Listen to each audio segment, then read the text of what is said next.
Telangana Congress party తరఫున రైతుల సమస్యల మీద తెలంగాణ ప్రభుత్వం పాల్పడుతున్న అవకతవకల మీద గవర్నర్ గారికి సంపూర్ణమైన నివేదిక ఇవ్వడం జరిగింది.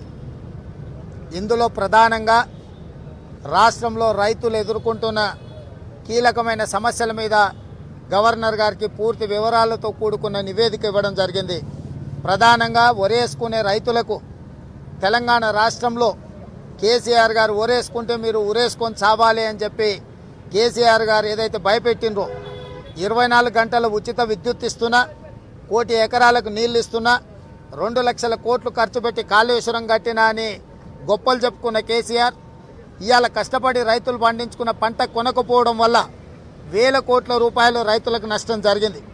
వందలాది మంది రైతులు ఆత్మహత్యలు చేసుకున్నారు. కల్లాలలో కుప్పల మీద గుండెలాగి రైతులు చచ్చిపోతుంటే కనీసం ఆ కుటుంబాలను ఆదుకునే ప్రయత్నం చేయలేదు. కాబట్టి ఈరోజు గవర్నర్ గారికి ప్రభుత్వ వైఫల్యం వల్ల చనిపోయిన రైతుల కుటుంబాలను ఆదుకోవాలని, అదేవిధంగా తెలంగాణ రాష్ట్రంలో పండించిన ప్రతి చివరి గింజ వరి ధాన్యాన్ని రాష్ట్ర ప్రభుత్వం కొనే విధంగా ఒత్తిడి తీసుకురావాలని చాలా కాలం నుంచి కాంగ్రెస్ పార్టీ ఏదైతే పోరాటం చేసిందో, ఈరోజు కేసీఆర్ గారు కాంగ్రెస్ ఒత్తిడికి లొంగి వరి కొంటా అన్నాడు. కానీ కొనుగోలు కేంద్రాలు తెరవడంలో ఆలస్యం చేసినందుకు దాదాపుగా 30% రైతులు పండించిన ధాన్యం దళారుల చేతుల్లోకి, మిల్లర్ల చేతుల్లోకి వెళ్ళిపోయింది. ఆ 1960 రూపాయల కనీస గిట్టుబాటు ధర ఇచ్చి కొనాల్సింది 1300 రూపాయలకే మిల్లర్లు కొన్నారు.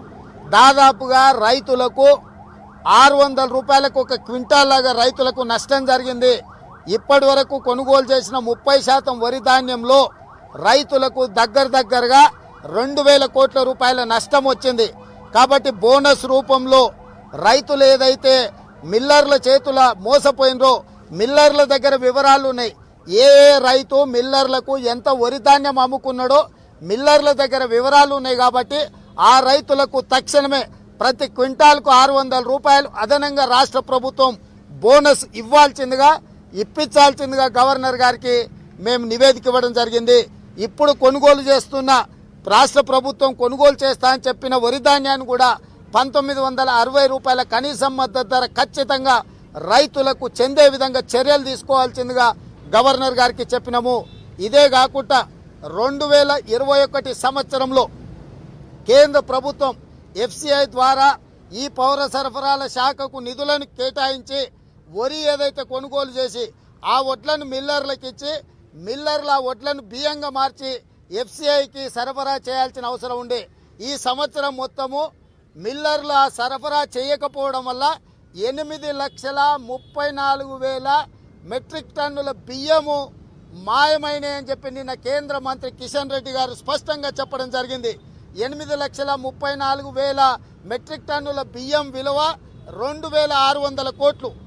కేంద్ర ప్రభుత్వము 2,600 కోట్ల రూపాయల బియ్యము కనిపించకుండా పోతే తక్షణమే CBI విచారణకు ఆదేశించాలి. ఇవాళ బియ్యము FCIకి ఇవ్వకపోతే ఒడ్లు మిల్లర్ల దగ్గర ఉండాలి.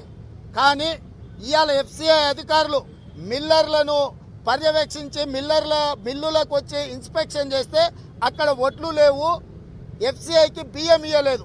అంటే స్పష్టంగా మిల్లర్లు, దళారులు, రాష్ట్ర ప్రభుత్వం కలిసి 2,600 కోట్ల రూపాయల బియ్యాన్ని మాయం చేసిండ్రు. ఈ బియ్యాన్ని మెక్కిన పందికొక్కులు ఎవరు? ఈ పందికొక్కులను పట్టుకోవాల్సిన బాధ్యత కేంద్ర ప్రభుత్వానికి లేదా? ఇవాళ రాష్ట్ర ప్రభుత్వం, కేంద్ర ప్రభుత్వం ఒడ్లను అడ్డం పెట్టుకొని, రైతులను అడ్డం పెట్టుకొని రాజకీయ ప్రయోజనానికి ఒకడు గల్లీలో ధర్నా చేస్తాడు, ఢిల్లీలో ప్రభుత్వాన్ని నడిపెట్టేవాడేమో గల్లీలో ధర్నా చేస్తాడు, గల్లీలో ప్రభుత్వం నడిపెట్టేవాడేమో ఢిల్లీలో ధర్నా చేస్తాడు. అంటే కొనాల్సిన ప్రధానమంత్రి ధర్నాలకే ఉన్నాడు ఆ పార్టీ, కొనుగోలు చేయాల్సిన ముఖ్యమంత్రి ఢిల్లీలో ధర్నా చేస్తుడు. నేను అడుగుతున్న ప్రధానమంత్రిని, అదేవిధంగా రాష్ట్ర ముఖ్యమంత్రిని, ఒట్లు కొనాల్సింది ఎవరు? పాకిస్తాన్లో ఉండే ఇమ్రాన్ ఖాన్ వచ్చి కొనాలనా, లేకపోతే దుబాయ్లో ఉండే దావుద్ ఇబ్రాహిం వచ్చి కొనాలనా రైతులు పండించిన పంట?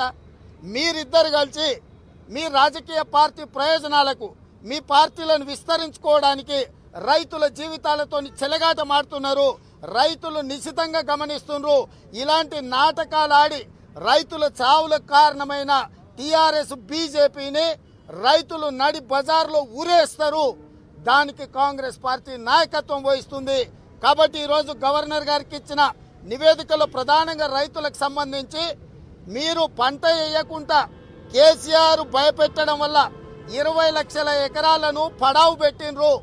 బీళ్లు వారిపోయినాయి. 20 లక్షల ఎకరాలు పంట పండించకుండా వదిలేసిన రైతులకు ఎకరాకు 15,000 రూపాయల లాగా రాష్ట్ర ప్రభుత్వం వాళ్ళకి నష్టపరిహారం చెల్లించాలి. రెండవది, కొనుగోలు కేంద్రాలు తెరవడం ఆలస్యం చేయడం వల్ల 30% వడ్లు 1,300 రూపాయల క్వింటాల్లాగా అమ్ముకున్నారు. కాబట్టి మిల్లర్ల నుంచి ఆ రైతుల వివరాలు తీసుకొని ప్రతి క్వింటాల్కు 600 రూపాయల చొప్పున బోనస్ రైతుల ఖాతాలలో వెయ్యాల్సిందిగా గవర్నర్ గారికి ముఖ్యమంత్రికి ఆదేశాలు ఇవ్వమని చెప్పి మేము నివేదిక ఇవ్వడం జరిగింది. అదేవిధంగా భవిష్యత్తులో రాష్ట్ర ప్రభుత్వం కొనుగోలు చేయబోయే వడ్లను దళారుల చేతుల్లో మోసపోకుండా తడి ధాన్యమనో లేకపోతే తుట్టానో తగ్గించి దోపిడీకి పాల్పడుతున్న వాళ్ళ మీద విజిలెన్స్ అండ్ ఎన్ఫోర్స్మెంట్ తోని కేసులు పెట్టించి రైతులకు నష్టం జరగకుండా కనీస మద్దతు ధర 1,960 రూపాయలు చెల్లించే విధంగా చర్యలు తీసుకోవాల్సిందిగా విజ్ఞప్తి చేసినాం. ఇదే కాకుండా ఎఫ్సిఐకి సరఫరా చేయాల్సిన 8,34,000 మెట్రిక్ టన్నుల బియ్యం వాటి విలువ 2,600 కోట్ల రూపాయలు. 2,600 కోట్ల రూపాయల కేంద్ర ప్రభుత్వం యొక్క నిధులు మాయమైనవి. ఇలా ఒడ్లు లేవు, బియ్యం లేవు. ఇవన్నీ మాయం చేసిన వాళ్ళ మీద తక్షణమే సిబిఐ విచారణకు ఆదేశించి అందరిని అరెస్ట్ చేసి బొక్కలో పెట్టాలి. ఈరోజు బండి సంజయ్ని కిషన్ రెడ్డిని డిమాండ్ చేస్తున్నా. పదే మీరు కేసీఆర్ అవినీతి మీద వివరాలు ఉన్నాయి, మేము తొందరలోనే జైలు వేస్తామంటారు. నేను అడుగుతున్నా, ఇవాళ స్పష్టంగా రైతులను మోసం చేసి ఇన్ని దుర్మార్గాలకు పాల్పడి 2,600 కోట్ల రూపాయల బియ్యాన్ని మాయం చేసిన రాష్ట్ర ప్రభుత్వం మీద దమ్ముంటే సిబిఐ కేసులు కట్టండి. కేసీఆర్ కుటుంబాన్ని మిల్లర్లతోని దళారులతోని కుమ్ముక్కైనందుకు జైల్లో పెట్టాల్సిందిగా బీజేపీని కాంగ్రెస్ పార్టీ డిమాండ్ చేస్తుంది. ఈ విషయంలో మొదటి నుంచి కాంగ్రెస్ పార్టీ పోరాటం చేసింది. ఫామ్ హౌస్ ముట్టడి కావచ్చు, వరి కొనుగోలు విషయంలో కావచ్చు, వివిధ సందర్భాలలో కాంగ్రెస్ పార్టీ రైతులకు అండగా నిలబడి గల్లీ నుంచి ఢిల్లీ వరకు కొట్లాడినాం. సంసద్ నుంచి సడక్ తక్ హమ్ లోగ్ లడే. ఇవాళ నిన్నెవడో ఊర్లో పెళ్లి అంటే కుక్కలకంతా సందడి అన్నట్టు నిన్న ఇందిరా పార్క్ దగ్గర బీజేపీ వాళ్ళు వచ్చి ధర్నా పెట్టిరట. ధర్నా చూసి కేసీఆర్ ఓట్లు కొంటా అన్నాడంట. అది బీజేపీ వాళ్ళ విజయం అంట. అక్కడక్కడ రోడ్ల మీద పటాకులు కాల్స్తున్నారు. సిగ్గుండాలి మీద ప్రభుత్వం. మరీ లజ్జ తప్పిపోయి మాట్లాడుతున్నారు మీరు ఇట్లాంటి తప్పుడు మాటలు మానండి. తక్షణమే ఈ కొనుగోళ్ల విషయంలో జరిగిన అవకతవకల మీద విచారణ చేపట్టాల్సింది. అదేవిధంగా తొందరలోనే రైతులకు సంబంధించిన ఆత్మహత్యలు, రైతు రుణమాఫీ, రైతుకు కనీస మద్దతు ధర, రాష్ట్రంలో రైతాంగాన్ని ఆదుకోవడానికి రాహుల్ గాంధీ గారు రాష్ట్ర పర్యటనకు వస్తున్నారు. రాష్ట్ర పర్యటనను విజయవంతం చేస్తాం. రైతుల పక్షాన మేము అండగా నిలబడతాం. రైతులకు విజ్ఞప్తి చేస్తున్నాం, ఎవరు అగ్గోసగ్గోకు అమ్ముకోకండి. కేసీఆర్ మెడలు వంచి చివరి గింజ వరకు కనీసం మద్దతు ధర ఇప్పించి కొనిపించే బాధ్యత కాంగ్రెస్ పార్టీ తీసుకుంటుంది. ఈ రోజు కల్లాల్లో ఉన్న కుప్పల దగ్గరికి మా పార్లమెంట్ సభ్యులు వెంకటరెడ్డి గారు పర్యటనకు వెళ్తున్నారు. భవిష్యత్తులో అందరం నాయకులం క్షేత్రస్థాయిలో పర్యటనకు వెళ్తాం. రైతులకు అండగా నిలబడతాం, రైతులను ఆదుకుంటాం. ఎవరు ఆత్మహత్య చేసుకోకండి, ఎవరు అగ్గోసగ్గోకు అమ్ముకోకండి. కాంగ్రెస్ పార్టీ మీకు అండగా నిలబడుతుంది. 12 నెలల్లో కాంగ్రెస్ అధికారంలోకి వస్తుంది. కాంగ్రెస్ అధికారంలోకి వచ్చిన మరుక్షణం రైతు పండించిన ప్రతి పంట గిట్టుబాటు ధర ఇచ్చి కొనుగోలు చేసే బాధ్యత కాంగ్రెస్ పార్టీ తీసుకుంటుంది. రైతు ప్రభుత్వంగా కాంగ్రెస్ పార్టీ అధికారంలోకి వస్తుంది. రైతులను ఆదుకుంటుందని తెలియజేస్తూ పోరాటాలకు వెళ్దాం. పోరాటాలకు సహకరించాల్సిందిగా మీడియా మిత్రులతో సహా రైతులందరికీ కూడా ఈరోజు విజ్ఞప్తి చేస్తున్నాం.